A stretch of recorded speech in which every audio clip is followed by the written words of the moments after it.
Grace Millane was a British tourist who disappeared in Auckland, New Zealand, following a Tinder date with Jesse Kempson on December 1, 2018. CCTV footage caught them meeting up for their date, which seemed to be going well. We can see them heading back to Jesse's hotel room together on this CCTV footage, which is the last footage of Gracie alive.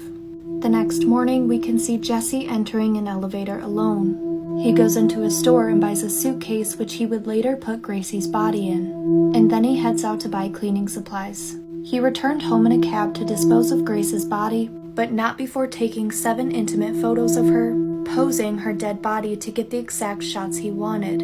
He then texted another woman he had met on Tinder to arrange a date with her for later that day. After this, he wheels a luggage cart with the suitcase containing Grace's body into the elevator and then puts it in the trunk of his rental car. After dumping her body, he goes to the car wash and drops his clothes off at the dry cleaners. Grace's parents become concerned after she didn't reply to the birthday wishes they had sent her on December 2nd, and they reported her missing 3 days later. The hotel she was staying at reported that she didn't go back to her room on the night of her disappearance, and this heightened the investigation. Jesse was identified as a person of interest after a detective saw a comment he left on Grace's Facebook page just minutes before they left the bar together.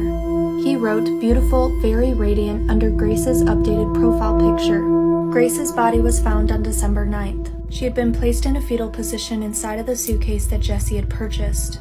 An autopsy revealed that she was strangled, and she had bruises on her arms and chest that were consistent with being pinned down. Jesse claimed that she had died during consensual sex, but it later came out that Grace wasn't his only victim.